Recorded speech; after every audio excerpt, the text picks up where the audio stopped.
Basic trick है। एक तो लाइक और शेयर ठोक दीजिए, महाकाल का दबा के लाइक और शेयर ठोक दीजिए। 5000 लौटे दिख जाना चाहिए। ये 4000 के लिए मैं यहाँ पे नहीं खड़ा हूँ, पूरा साल मेहनत करता हूँ आपके लिए बेटा। ऐसा नहीं चलेगा, ऐसा नहीं चलेगा। लाइक ठोकी दबा के, लाइक ठोक। हेलो स्टूडेंट्स, तो आज हम लोग क्लास 10th के VBI 20 ऑब्जेक्टिव क्वेश्चंस को जानेंगे जो कि बार बार पूछा गया है और पूछेगा भी। तो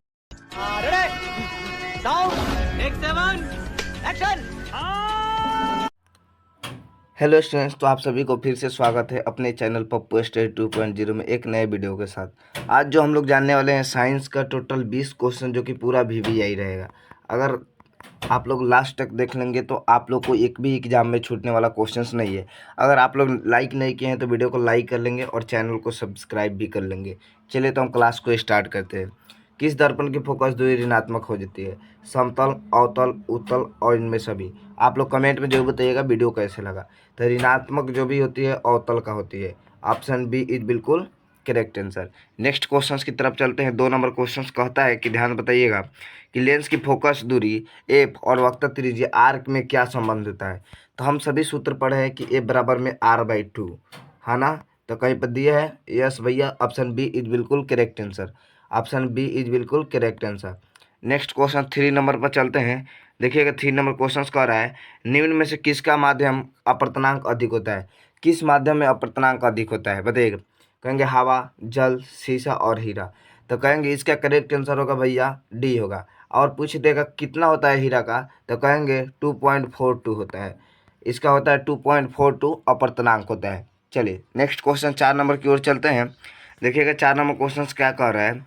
4 नंबर कह रहा है कि बताइए सामान्य दृष्टि के लिए सुपिष्ट दृष्टि का अल्पतम दूरी है। बताइएगा सामान्य दृष्टि के लिए सुपिष्ट दृष्टि का अल्पतम दूरी है 25 मीटर की, 25 सेंटीमीटर की कहेंगे, 25 मिलीमीटर की कहेंगे, इनमें से कोई नहीं।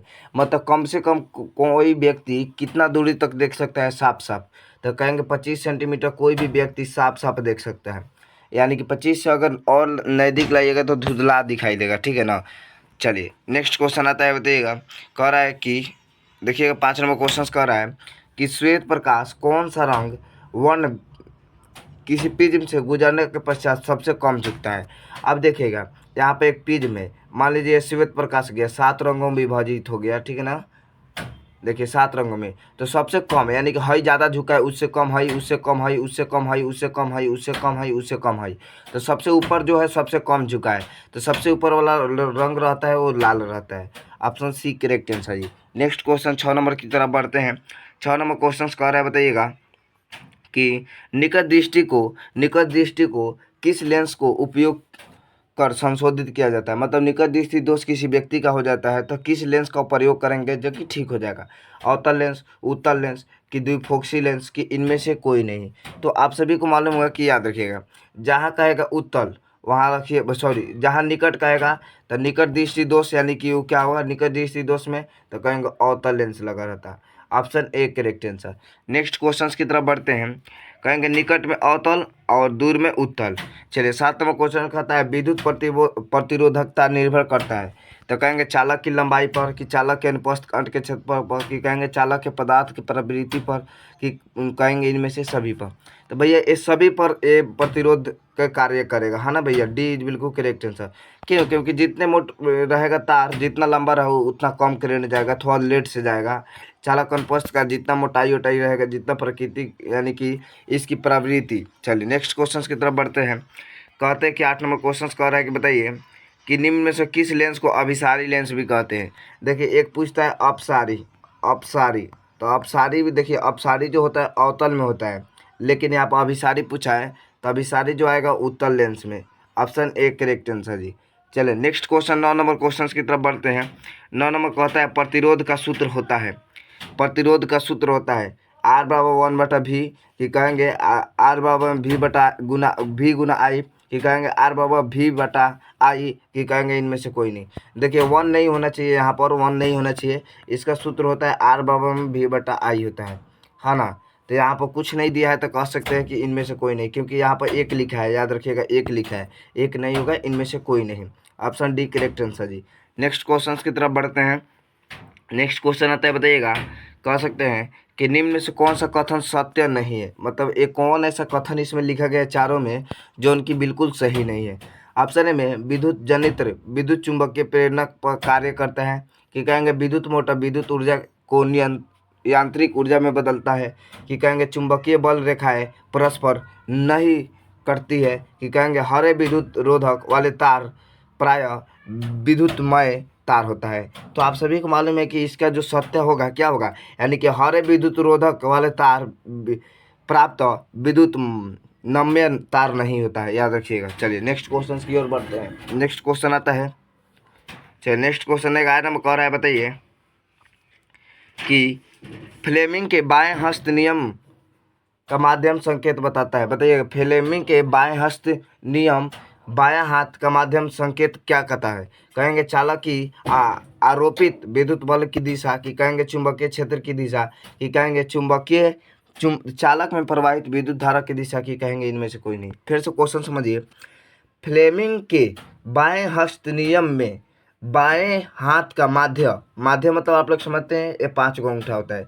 हमको तो हाथ नहीं बनाने आता है, ये 5 गो अंगूठा होता है ना, तो ये अंगूठा हो गया, ठीक है ना। तो देखिए अनिका कनामिका माध्यमा मतलब जानते हैं, ये कह सकते हैं माध्यमा मतलब समझ लीजिए। देखिए अंगूठा के एक उंगली को छोड़कर ये वाला माध्यमा होता है। तो बताइए क्या बताता है फ्लेमिंग के बाएं हस्त नियम के अनुसार। तो कहेंगे भैया वो बताता है चालकों में प्रवाहित विद्युत धारा की दिशा को बताता है। Option C correct answer. Next question 12 number कहता है कि बताइए चुंबक के भीतर चुंबकीय क्षेत्र रेखाओं की दिशा क्या होती है। चुंबक के भीतर चुंबकीय क्षेत्र रेखाओं की दिशा होती है, कहेंगे उत्तर ध्रुव से दक्षिण ध्रुव की ओर, कि कहेंगे दक्षिण ध्रुव से उत्तर ध्रुव की ओर, कि कहेंगे चुंबकीय क्षेत्र रेखाओं की दिशा निश्चित नहीं होती, कि कहेंगे इनमें से कोई नहीं। तो आप सभी को मालूम होगा कि इसका राइट आंसर होगा दक्षिण ध्रुव से उत्तर ध्रुव। ऐसे होता है चुंबकीय, ठीक है ना, ऐसे ऐसे ऐसे। देखिए ऐसे जैसे में कि देखिए यहाँ पर होता है, देखिए यहाँ से होता है, ऐसे होता है, ऐसे होता है, ऐसे होता है, मतलब ऐसे होता है ना, इधर से इधर इधर से इधर रहता है, ठीक है ना। चलिए नेक्स्ट क्वेश्चन आता है, कहता है अभी क्या जी नाभिकीय ऊर्जा का स्रोत निम्न में से कौन सा है। नाभिकीय ऊर्जा का स्रोत निम्न में से कौन है, यूरेनियम की सोडियम की कार्बन की, इनमें से कोई है। तो आप सभी को मालूम होगा कि यूरेनियम जो है नाभिकीय ऊर्जा का स्रोत है, क्या जी uranium. Option A correct answer जी। चलिए नेक्स्ट क्वेश्चन 14 नंबर की ओर बढ़ते हैं। 14 नंबर कह रहा है, बताइएगा निम्न में से किस लेंस की फोकस दूरी धनात्मक होती है। निम्न में से किस लेंस को फोकस दूरी धनात्मक होती है, अवतल लेंस, उत्तल लेंस, कि समतल अवतल दोनों की, कहेंगे इनमें से कोई नहीं। तो आप सभी को बताए थे ऋणात्मक अवतल लेंस में होता है और धनात्मक होता है उत्तल में होता है। ऑप्शन बी करेक्ट आंसर जी, याद रखिएगा। चलिए नेक्स्ट क्वेश्चन की तरफ बढ़ते हैं। 15 नंबर क्वेश्चन कह रहा है, बताइएगा आप लोग कि किस लेंस को उपरोक्त दीर्घ दृष्टि दोष संशोधित किया जाता है, यानी कि दूर दृष्टि दोष में कौन सा लेंस का प्रयोग करते हैं। अवतल लेंस, उत्तल लेंस, कभी अवतल लेंस कभी उत्तल लेंस, की बेलनाकार लेंस। तो आप सभी को मालूम होगा कि जब हम निकट में कर रहे थे अवतल तो क्या होगा, इसमें तो हम लोग करेंगे उत्तल। Option B correct answer. चलिए नेक्स्ट क्वेश्चन की तरफ बढ़ते हैं। नेक्स्ट क्वेश्चन आता है कि बताइए 16 नंबर कि दाढ़ी बनाने के लिए कौन सा दर्पण प्रयुक्त होता है। मतलब दाढ़ी बनाने के लिए कौन सा दर्पण का हम लोग प्रयोग करते हैं, उत्तल दर्पण, समतल दर्पण, अवतल दर्पण, की इनमें से कोई नहीं। तो आप सभी को मालूम होगा कि कौन सा दर्पण का प्रयोग करते हैं, तो अवतल दर्पण का करते हैं। ऑप्शन सी अवतल दर्पण का प्रयोग हम लोग दाढ़ी बनाने में करते हैं। चलिए नेक्स्ट क्वेश्चन की तरफ बढ़ते हैं। बताइएगा बोल रहा है श्वेत प्रकाश वर्णक्रम में किस रंग का किरण का विचलन अधिक होता है। श्वेत प्रकाश वर्णक्रम में किस रंग का विचलन सबसे अधिक होता है, लाल, हरा, पीला और बैगनी। तो आप सभी को मालूम होगा कि किसका कम होता है, तो कहेंगे बैगनी। क्योंकि देखिए जैसे में कि अगर मान लेते हैं प्रिज्म है, अगर यहाँ से रंग है तो भाई झुका रहेगा, जो सबसे नीचे वाला रंग रहता है क्या रहता है, बैगनी रहता है। क्या उसीलिए कहते हैं कि किरण सबसे अधिक विचलन यानी कि झुका है सबसे अधिक बैगनी, जो कि सबसे नीचे है। चलिए नेक्स्ट क्वेश्चन 28 नंबर कह रहा है, बताइएगा समतल दर्पण की फोकस दूरी है, समतल दर्पण की फोकस दूरी है अनंत, शून्य, 100 सेंटीमीटर की 50 सेंटीमीटर। तो आप सभी को मालूम है कि समतल दर्पण की फोकस दूरी जो होती है अनंत होती है। ऑप्शन ए करेक्ट आंसर जी। नेक्स्ट क्वेश्चन की तरफ बढ़ते हैं। नेक्स्ट क्वेश्चन ध्यान दीजिएगा, 19 नंबर कह रहा है कि बताइए, थोड़ा क्वेश्चन बड़ा है, अच्छे से समझिएगा। अवतल दर्पण के सामने वस्तु को कहाँ रखा जाए कि ताकि प्रतिबिंब उल्टा बने और वास्तविक और समान आकार के बने, ठीक है ना, वो बराबर बने, उल्टा बने और वास्तविक बने। चलिए तो कहेंगे बताइए कि ध्रुव पर रखेंगे तब होगा, कि अनंत पर रखेंगे तब होगा, कि कहेंगे वक्ता केंद्र पर रखेंगे कब, कि कहेंगे फोकस पर। तो याद रखिएगा वक्ता केंद्र पर रहेगा तब। क्या जी, ऑप्शन सी, वक्ता केंद्र के पर। चलिए नेक्स्ट क्वेश्चन आता है 20 नंबर, लास्ट क्वेश्चन है, तारे के टिमटिमाने का कारण है। तारे बताइए किन के कारण टिमटिमाते हैं। अगर देखते हैं ऊपर तो हम लोग को लगता है कि भाई तारा टिमटिमा रहा है, लेकिन वो टिमटिमाता नहीं है, ठीक है ना। तो बताइए वायुमंडलीय परिवर्तन कारण, कि कुल परिवर्तन, कि वायुमंडलीय अपवर्तन, की कुल अपवर्तन। तो आप सभी को मालूम है कि इसका कमेंट में आप लोग आंसर बताइएगा, नहीं हम ही बता देते हैं। इसका करेक्ट आंसर सी होगा। आप लोग ईमानदारी से बताइएगा कि आप लोग को कितना सही हुआ 20 में से, कमेंट में ज़रूर बताइएगा। और आप लोग ये भी बताइएगा कि आप लोग का वीडियो ये कैसे लगा। चलिए मिलते हैं नेक्स्ट वीडियो में, लव यू बाय। चैनल को सब्सक्राइब जरूर कर लीजिएगा।